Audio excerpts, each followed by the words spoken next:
Okay, so part 3.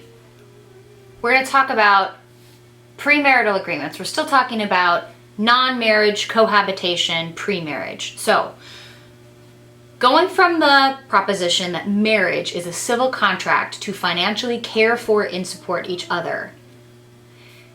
If it's a contract, we can contract it away. So, premarital agreements, and in the next video, antenuptial agreements, because you can do this after marriage too with a little thing we like to call an ultimatum. A premarital agreement is when you decide you want to get married. Let's say it's for love. Why not? And you decide that you want to limit your exposure. You want to limit your legal requirement to support that other person. Typically, this is done in situations where people start on unequal footing. And the best example I can give you of this is 90 Day Fiancé. In my spare time, I like to watch the trashiest television on the face of the planet. Shows with very little redeeming value, or documentaries, murder documentaries. That's all I watch. So 90 Day Fiancé is great because I can watch it and it's great. But there is an old show of 90 Day Fiancé where an older man, he's probably mid-60s, had married a wife from the Philippines and they had children together and they got divorced, and he went and essentially got a younger woman from the same country as his first wife. And so the 90 Day Fiancé show is bringing her over. And he's done well for himself. I want to say he's a dentist or an architect or some, high-paying occupation. And she was his daughter's age. She was young 20s, and she was coming from the Philippines and did not have any financial support at all. So there's this scene, and if I could remember their names, I would give them to you because it's worth watching, where he's talking to her about signing a prenup. And what we're going to do next is talk about the qualifications of prenuptial agreements and how they work and how they're enforced. But this little scene lays it out for you perfectly because they're sitting down, and remember, unequal bargaining power. He's got a lot, she's got a little. He's telling her, look, honey, this protects both of us. Because what happens if you are a big pop star someday? Yeah, I mean, it happens all the time, right? And if you end up making millions, I won't have any claim to that. You'll keep it all. And so he's trying to convince her that he's really protecting her because if she ends up rich, he won't be able to get his hands on it. And it's gross. I mean, it's terrible. It's not true at all. So the next scene is her going to a lawyer's office and sitting down with the lawyer and saying, lawyer's explaining, lawyers don't sign it. This is so bad that it gets you nothing. Let's say he leaves you. Let's say he just is done with you. This does not get you a plane ticket back to the Philippines. I'll let you watch it to determine what her ultimate decision was. I'll just let you watch. So, but that scene covers a lot of what's important legally. Prenuptial agreements have to be in writing. You have to have the option to review them with a lawyer. They cannot be unconscionable, and there's an unconscionability case in the textbook. And you cannot contract away child support. So let's take a look at those factors. First thing to remember is that most states, and this is where I'll give you some links in the course, follow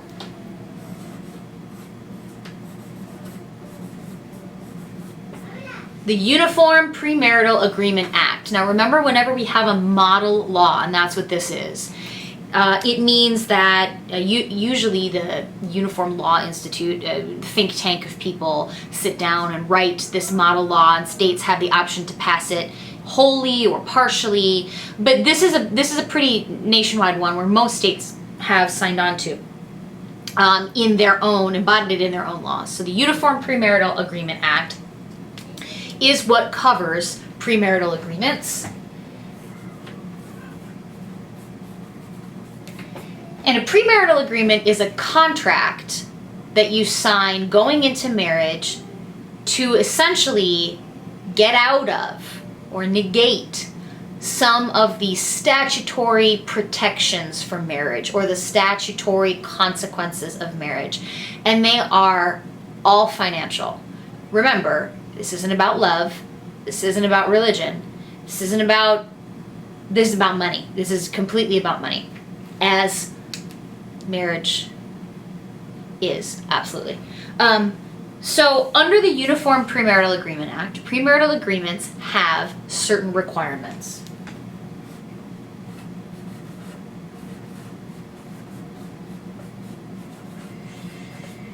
It must be in writing.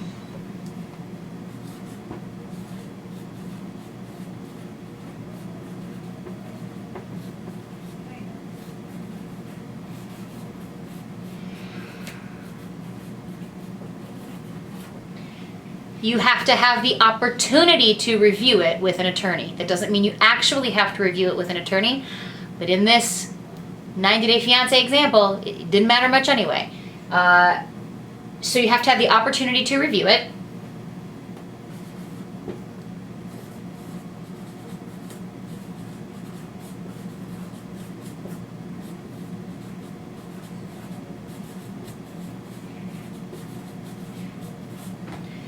Some standard contract principles will apply, and for instance, there's a big case where Barry Bonds, the baseball player, got married to a woman from a foreign country, and she claimed that there was no meeting of the minds because she didn't speak English well enough, so she didn't understand what she was signing. And the court was like, you speak English just fine, and enforced the agreement. But that's a meeting of the minds, or whether we understood the contract is a traditional contract principle that you learned your first year. And so another contract principle that would apply would be unconscionability, which we'll talk about in a second. And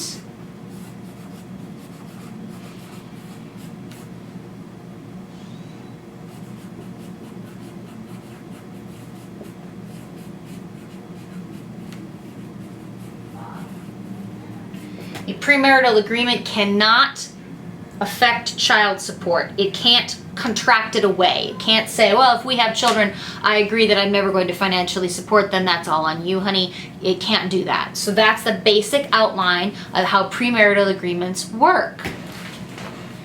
As you can see from the readings, there's lots of wiggle room for the other things, like the case where, and we've got lots of cases of unequal partnerships where premarital agreements were entered into, and that's the typical situation. Usually when we have two people of both of modest means, there's no reason for a prenuptial agreement unless there's someone getting rich on the forecast, and that's, never a done deal. But we have had the case here where on the night before the wedding, the groom's like, here honey, can you sign this for me? And that ended up being okay. So we're going to take a look at some cases to explain this. And then also in your book, 642 to 647 are some sections of the Uniform Premarital Agreement Act itself, which basically describe what I've just described here. So this is one example of where I'm kind of going to put something in plain English for you. This is the plain English version of what's in your textbook for the Uniform Premarital Agreement Act. It also requires that act, and not every statute requires it, but I am going to add it here.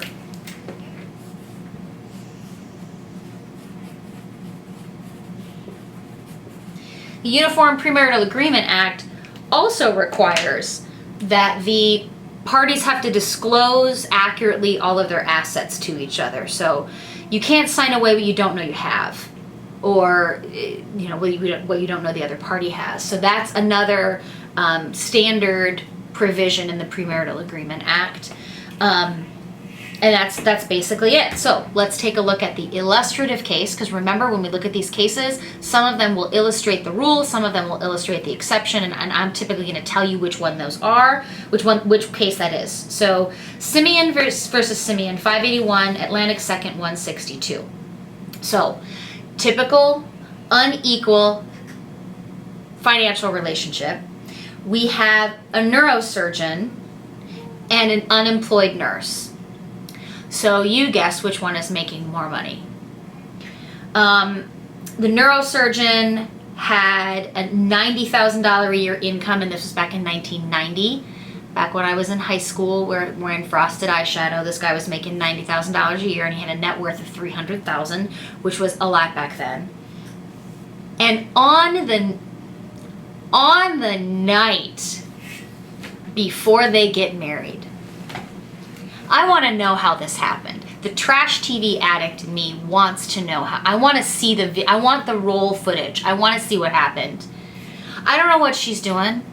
I don't know if she's tying bows on the party favor boxes. I don't know if she's sitting around at a bachelorette. I don't know. But it's the night before the wedding, y'all. And he says, I want a prenup. Here it is. Can you sign it? Oh, and the attorney signed it. Or the attorney presented it to her. So, check. We're okay. We're okay. It's the night before. It's fine.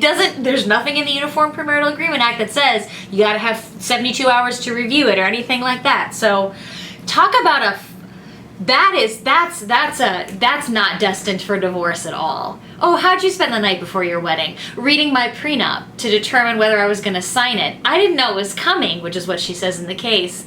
But I signed it, and then we got married.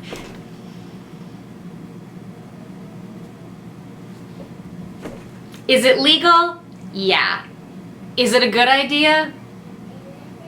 It wouldn't be in this textbook if it was. So, all right.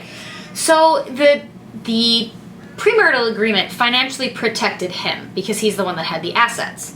And it said, you're not going to get any more, if we divorce, which they did, you're not going to get any more than $200 a month, what they call alimony pendente lite. So let's take a look at that term.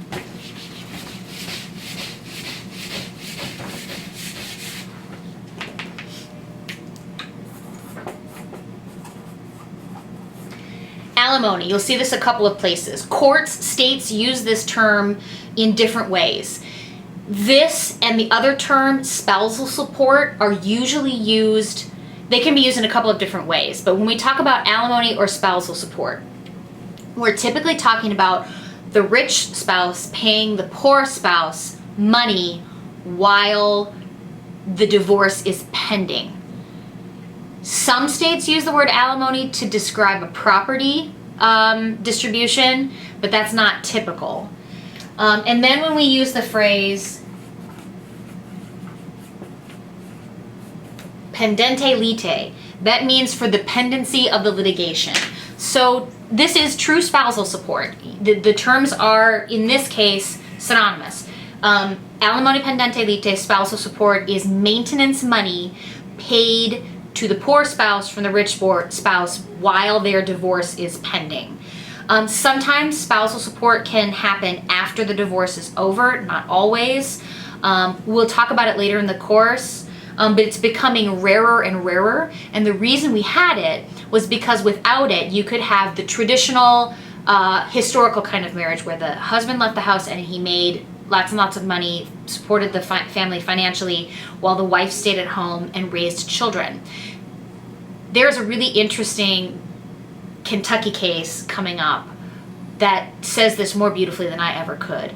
But those are two jobs. It's a job to stay home with kids. But without alimony pendente lite or spousal support, the husband could decide, I don't want to be married anymore, and leaves the house and immediately stops supporting the wife. We can't have that. So because this person, this historically the wife, certainly not always today, would not be able to support themselves and the 4 children that they have raised without it. And it's part of the contract. So this particular agreement, now we can't contract child support away, but we can contract spousal support away. It says no more than $200 a month to a cap of $25,000. And by the time this got to court, he'd already paid the $25,000, and under the agreement he was saying, I don't have to pay anymore. So that's what we say when we mean alimony pendente lite. The court, she made the argument that I didn't get a chance to look it over. I didn't get a chance to talk about it with my attorney because, and here's ethics coming into play. Whose attorney? Hi, you want to say hi? It's Oliver. Tell him how old you are. 5. Yep. Bye. Family law. It's great. So she's saying I didn't have the chance to look it over with an attorney. And it can't be the attorney who drafted it because that's a conflict of interest. I didn't. And the court essentially says, well, you shouldn't have gotten married then. You shouldn't have signed it. You shouldn't have gotten married. This is a contract analysis. If you remember contracts, if you remember the cases where people signed documents high as a Georgia pine, you remember that's a big case. You should remember it. I signed with an X, not with my name, because I can't write. The courts enforce those agreements. You understood what it said. You signed it. You got married. Oh, here's another little tidbit. Presented to her at 5 p.m. the night before they get, not noon, not 9 in the morning, 5 at night. He's a keeper. Only he wasn't, because it didn't stick. And so the court, she says, now there was a little bit of a discrepancy. She says, I didn't know about it until he gave it to me at 5 p.m. the night before. He said, no, you knew about it ahead of time. That's just when you signed it. In any event, the court said, you knew what the assets were. You knew he didn't hide anything from you. You were an adult. You read it. You signed it. That's it. Spoiler alert, the young girl in 90 Day Fiancé also signed it, also got married. I don't know where they are. I don't know what happened since then, but she was an adult. She spoke English.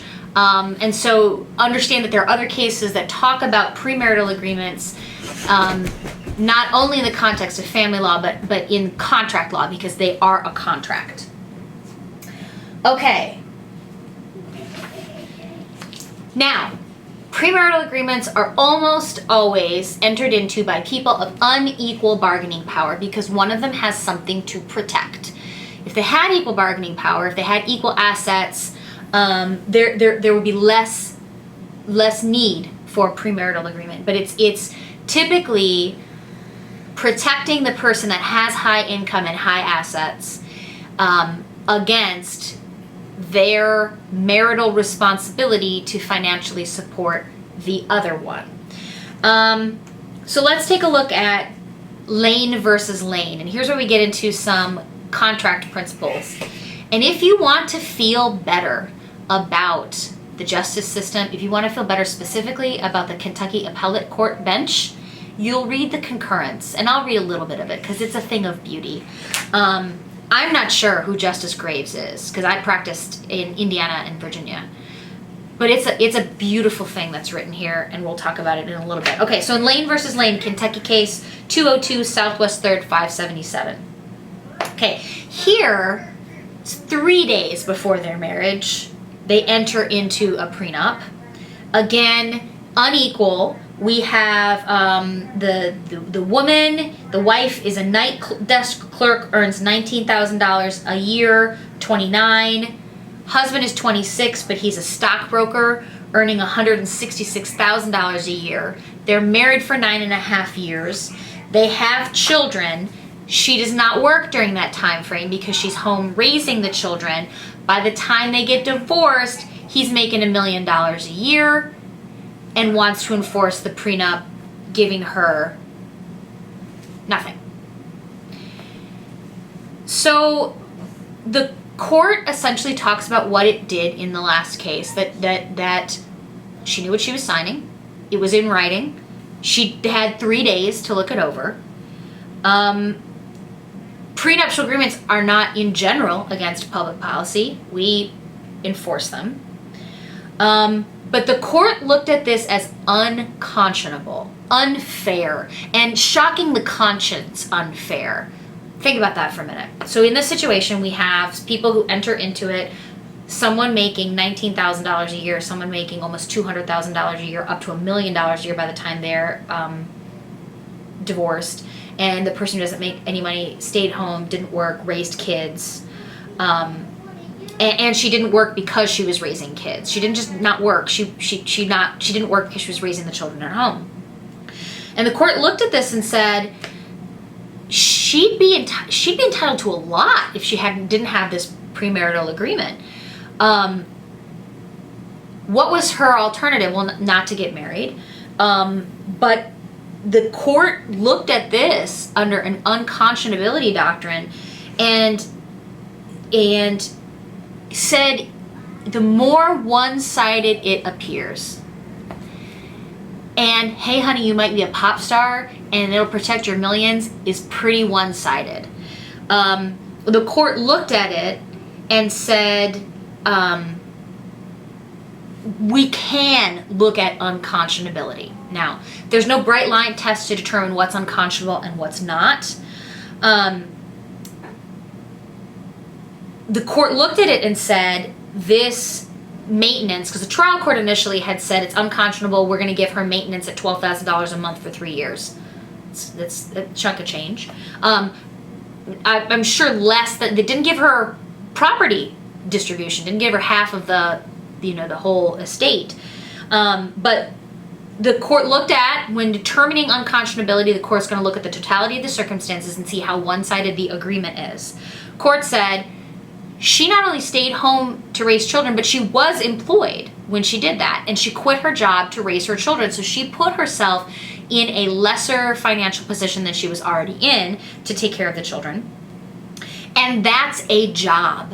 And the court looked at this under an unconscionability standard and said the trial court was right. It is unconscionable. We are going to allow her some support because it was so one-sided. But here's what I really like about it. There was a dissent, and the dissent said, and I have a little face written next to this. The dissent says, that doesn't matter. So she quit her job to raise kids. Her job was of nominal value. And the majority opinion says that's, no, it's not of nominal value. And this was in 2006. So, things have changed since the 1970s. But we do value, certainly, people who stay home and raise children. It is a job. Ask me how I know in the middle of a pandemic with a 5-year-old. I'm sure many of you know as well. But the Graves concurrence, if you're feeling bad about the state of the judiciary, read the concurrence. While anecdotal, but sadly not surprising, it was the husband and not the wife who scored the commercial deal of the century in this fateful contract.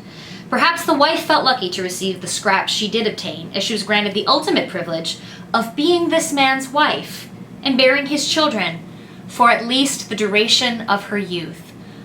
I don't know who Justice Graves is, but I'm going to find out, because I think this is, you don't see concurrences written. This is a Justice Brennan concurrence, and if you've taken constitutional law, or if you've never read the DeShaney versus Winnebago County Social Services dissent, it's a fascinating case. It's a beautifully written dissent, and this is that level to me. It is indeed chauvinistic for one to contend that the agreement in this case is somehow fair, since the wife was merely some lowly hotel clerk who apparently was past her prime at the ripe old age of 29, while the husband was a youthful and successful stockbroker. It's a beautiful example of legal writing, and I was very happy to find this little gem in a concurrence. It's not even in the main opinion, but it's beautiful. So that's what this case tells us. This case tells us we have the statutes that allow us premarital agreements. They're not against public policy. I've given you the basic outline of what's required. And then we're going to have these contract principles like unconscionability, meeting of the minds, all those good things you learned your first year that come on top of premarital agreements. So again, another way that another section of the law is going to dovetail into what we're learning in this course. Okay, that is it for this portion, which is essentially the first class, maybe a little bit of the second one, because there'll be a second video on the second half of this week's material, which is much shorter, and it's post-nuptial agreements, paternity, and the putative father registry. So if you have questions, you can post those in the question thread for this week. We'll have one thread for this video and the next video, so we'll just keep it rolling. And I'll see you next time.